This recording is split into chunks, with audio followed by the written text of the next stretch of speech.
ত্বকের যত্নে নিয়মিত ফেসিয়াল করাটা একান্ত দরকার। আর এই ফেসিয়াল করতে গিয়ে আমরা পার্লারে গিয়ে অনেক টাকা খরচা করে আসি।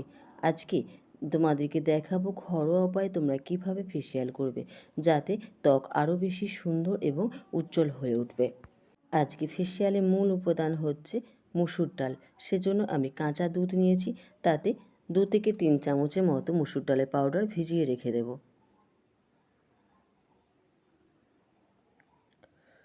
দেখো এটা ফুলে উঠেছে। এবার এটা দিয়ে ফেসিয়ালটা আমি করব। ফেসিয়ালের প্রথম ধাপ হচ্ছে ক্লিনজিং। এর জন্য দেখো আমি একটু কাঁচা দুধ নিয়েছি, তাতে দেব একটুখানি হলুদ। আমি এখানে কস্তুরি হলুদ নিয়েছি, তোমরা নর্মাল হলুদ নিতে পারো, তবে পরিমাণে কম নিও। আর দেবো এতে একটুখানি নারকেল তেল। যেহেতু আমার স্কিনটা ভীষণ ড্রাই, তাই আমি একে নারকেল তেল ইউজ করছি। এবার এই লিকুইডের মধ্যে একটু তুলো ডুবিয়ে সারা মুখে প্রথমে লাগিয়ে নিও, নিয়ে মুখটা ভালো করে পরিষ্কার করে নিও। তোমরা এভাবে যদি মুখটা পরিষ্কার করতে না চাও, তাহলে নর্মাল ফেস ওয়াশ দিয়েও মুখটা পরিষ্কার করতে পারো। মোদ্দা কথা, নোংরা মুখে কখনোই ফেসিয়াল করবে না, পরিষ্কার মুখে ফেসিয়ালটা করা দরকার। দ্বিতীয় ধাপ হচ্ছে স্ক্রাবিং। এর জন্য আবার একটু মুসুর ডালের সেই পেস্টটা নিয়েছি।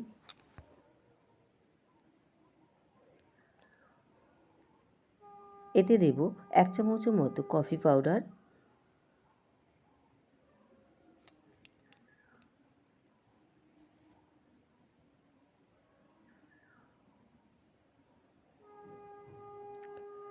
আর দেব একটুখানি মধু।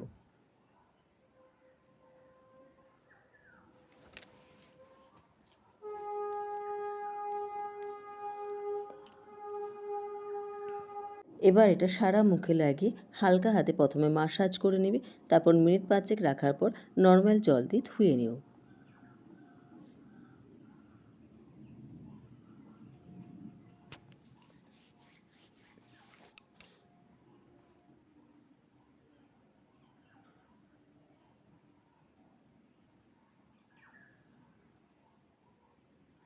তৃতীয় ধাপে ফেস মাসাজ করব, সেজন্য একটি ক্রিম তৈরি করে নেব।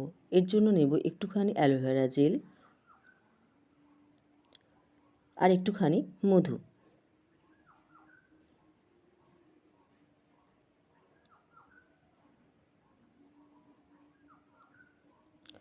এবার এটাকেও সারা মুখে লাগিয়ে হালকা হাতে মাসাজ করে নেব।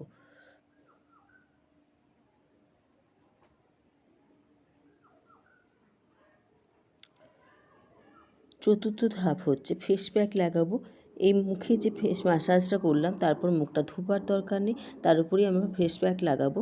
এর জন্য মসুর ডালের পেস্ট একটুখানি নিয়েছি, আর নিয়েছি 1 চামচের মতো অরেঞ্জ পিল পাউডার, তাতে দেব একটুখানি মধু, আর দেব সব শেষে দেব কাঁচা দুধ দিয়ে সমস্ত উপকরণ খুব ভালো করে মিশিয়ে নেব।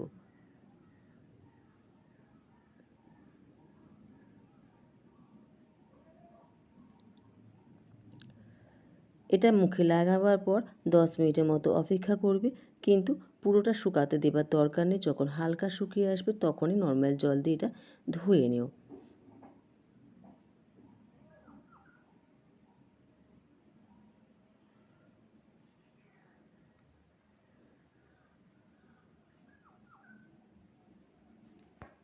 ফেসিয়ালের শেষে অবশ্যই যে কোনো ময়শ্চারাইজার ক্রিম ইউজ করো। ফ্রেন্ডস, ভিডিওটা কেমন লাগলো প্লিজ একটু কমেন্ট বক্সে জানিও। এবার আসি এর সাইড এফেক্টের কথা। এর সাইড এফেক্ট নেই বললেই চলে, তবে বিভিন্ন জনের ক্ষেত্রে বিভিন্ন কিছু অ্যালার্জি সৃষ্টি করে। তাই তোমাদেরকে বলবো, ফেসিয়ালটা করবার আগে অবশ্যই প্যাচ টেস্ট করে তারপর ইউজ করো। ফ্রেন্ডস, যদি ভিডিওটা ভালো লেগে থাকে তাহলে প্লিজ চ্যানেলটিকে সাবস্ক্রাইব করে দিও, আর ভিডিওতে লাইক এবং শেয়ার করে পাশে থেকো আমার।